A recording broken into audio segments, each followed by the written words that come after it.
Very, very soon, the can's going to run out of road. We got to open this economy. If we don't, it's going to collapse. And if the U.S. economy collapses, the world economy collapses. And trying to burn down the village to save it is foolish. Yes, we shut down, but the shutdown did not stop the spread of the virus. The shutdown slowed the spread of the virus at enormous cost, but it still spread. When we end the shutdown, the virus is going to spread faster. That's just a fact, and the American people understand that. Republican Senator John Kennedy of hard-hit Louisiana. That states should reopen despite acknowledging that would accelerate the spread of this deadly virus. It's just one of the dumbest things I've actually heard him say, and he said so many stupid things over the past year, it's hard to count. I mean, he's from a state that, again, everybody went out to Mardi Gras. Went out to Mardi Gras and spread the coronavirus across the country. It's just like Florida having spring break, and you can actually see where that spring break spread hit a lot of people east of the Mississippi River. But, you know, there's something I don't understand. You have people like Senator Kennedy and a lot of other Trump supporters and a lot of Americans, rightly, were so offended and shocked and upset like I was when 3,000 Americans died at the hands of Islamic terrorism on 9/11. We're at 30,000. Right? So now we're at 10 times that because of the communist Chinese government lying and their incompetence, the American president lying and his incompetence. Continued. I mean, and the incompetence continues. The World Health Organization's incompetence. Yes, I will say that. Donald Trump may be the wrong person to criticize the WHO, but others in Congress should and attach strings to the funding. We shouldn't cut the funding for the WHO. Right time, but, you know, Willie, I don't even, this is a guy, I think he went to Oxford. He's a big John Kerry supporter. A man about town, obviously, very, very erudite, or however they say that in Oxford. But he says in his cornpone made-up accent that yeah, we closed it down, people still died. He knows that without the social distancing, he knows without the lockdowns, he knows this. He may be playing stupid on TV. He may be acting like he's dumb as dishwater on TV, but he knows that without the social distancing, instead of 30,000 people dead right now, it'd probably be 300,000 people dead right now. He also has to know that if we reopen the government too quickly without the testing, if we reopen the economy without widespread testing, a lot more people are going to die. And here it comes. Here's punchline, John Kennedy. I like how you talk like that, Mr. Oxford. You know, he actually talks like Sherlock Holmes when he's behind closed doors in his house, and he has an eye patch and a top hat and smokes a pipe. But he knows, Willie, that it's the businesses, the small business owners that you and I know and Mika knows so well, that own family businesses and own small restaurants and small bars and small shops. They're the ones who are going to be hurt the most if we reopen the businesses, and then they have to shut down again because Donald Trump still refuses to act in a strong manner on testing. It's just stupid and short-sighted, and he knows it.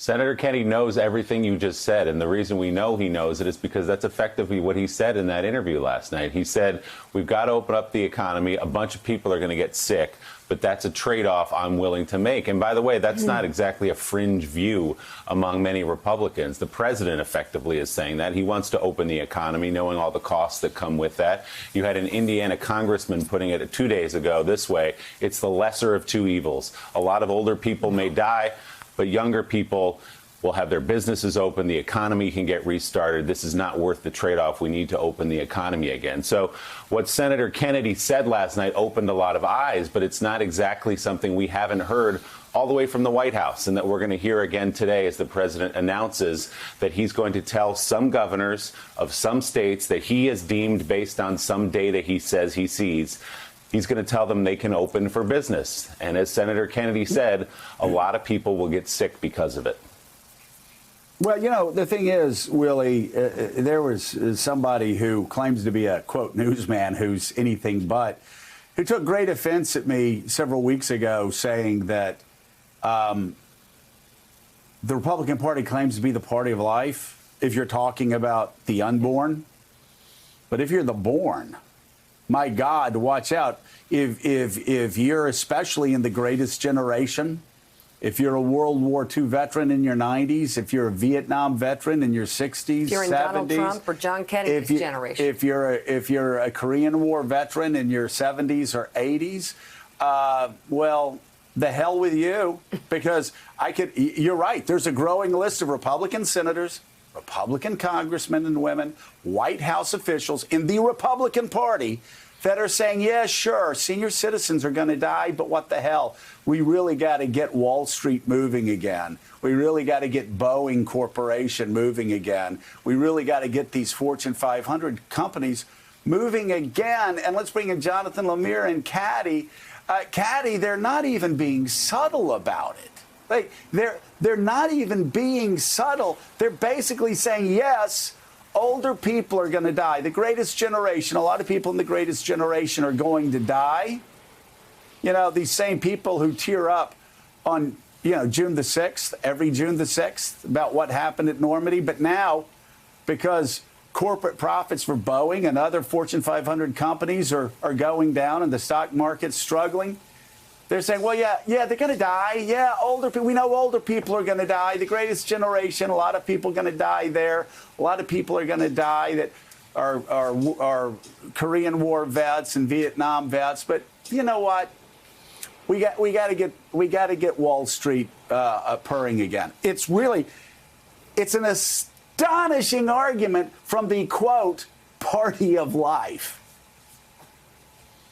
Yeah, I mean, I suspect what they're really saying is that your older people are going to die, but I'm going to do all I can to protect my parents and my grandparents, and I'll leave that problem with you.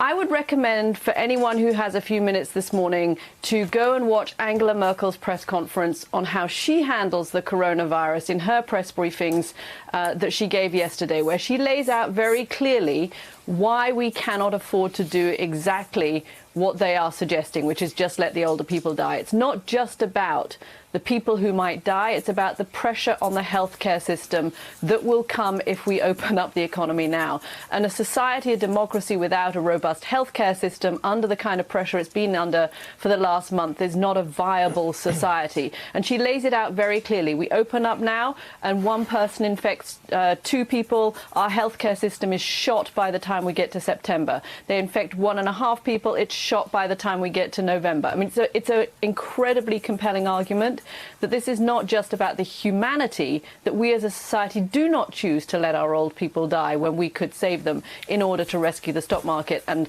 millionaires' investments. But it's also about saving a vital part of our society, which is the healthcare system. It just can't withstand us reopening right now. No, it can't. And there is going to be, Mika, a second wave that's coming in the fall that we really need to prepare for right now. But, it's very interesting. Caddy talked about how they're saying, oh, yeah, it happens to older people, but other older people, we'll take care of our own. Well, isn't it interesting? Mika, we're seeing a lot of senior citizens who are in the United States Senate saying, the hell with it, let old people die, let's open up the economy.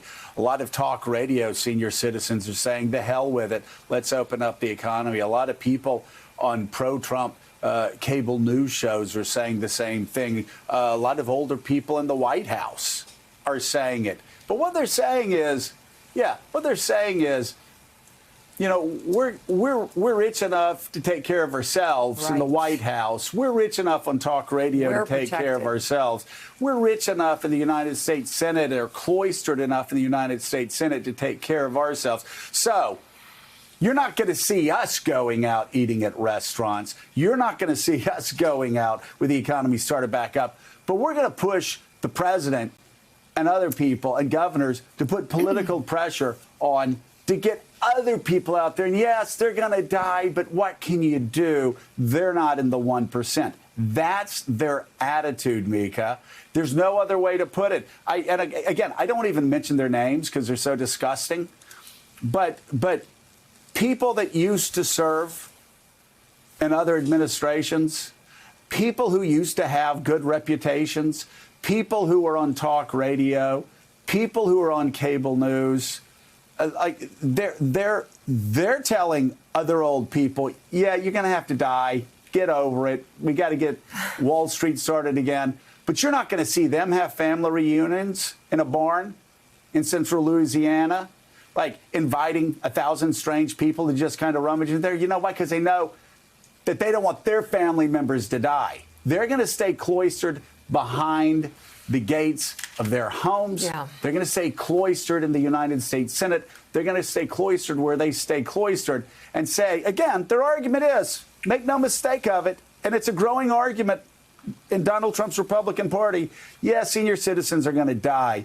But you know what? The bottom line's more important. Well, thanks for checking out MSNBC on YouTube, and make sure you subscribe to stay up to date on the day's biggest stories. And you can click on any of the videos around us to watch more from Morning Joe and MSNBC. Thanks so much for watching.